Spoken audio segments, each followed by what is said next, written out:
J'attends patiemment le retour du messager.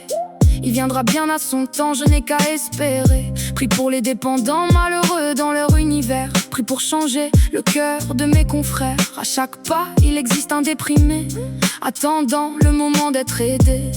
Je rends grâce au Tout-Puissant, je le remercie pour la chance que j'ai. Il m'aime et c'est pour cela qu'il a tout créé. Mes soucis sont minimes à côté des siens, et ses soucis concernent la vie éternelle de chacun. Tu m'es indispensable, mon amour éternel, mais nos valeurs demeurent acquises depuis notre enfance. Des dépendances, des tendances divergentes, des plaisirs de vivre ici-bas, des plaisirs de vivre en roi. Nos objectifs sont déraisonnables et inutiles, souvent confrontés à des valeurs opposées ou hostiles. Comment pourrions-nous concevoir plus loin et baser notre vie sur l'incessant chemin? Peut-on penser à la coopération et s'associer en complémentarité?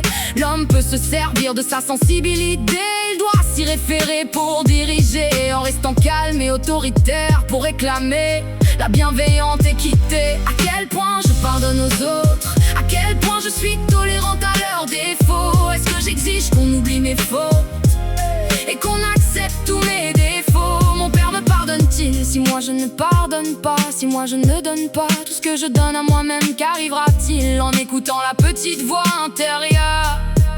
Cette voix de ma bonne conscience m'inspirera ses connaissances que je ne prendrai peut-être pas au sérieux et qui ne fera que retarder mon projet de vie. Le Créateur touche tous les cœurs, et lorsque vous blessez un cœur, il le sait et il essaye de vous dire sa parole. Aime ton prochain comme toi-même. Si nous voulons que le bien-être règne, prêtons attention à ses enfants, il les aime tant. Le Créateur est partout, dans tout ce qui vit, dans tout ce que je fais, dans tout ce que je suis. Je sens sa présence à tout moment. Considérez le Tout-Puissant, il constitue l'intelligence suprême, et dans la résolution de problèmes, il trouve à la perfection les meilleures solutions que nous utiliserons.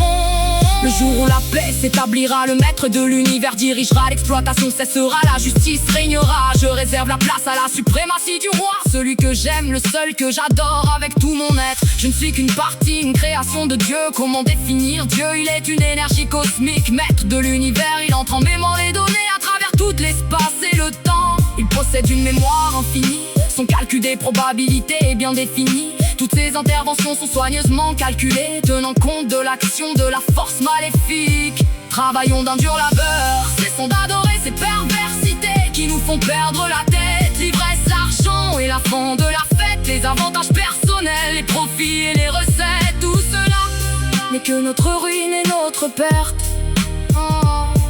Prouvons notre amour au Seigneur par des attitudes fidèles au cœur.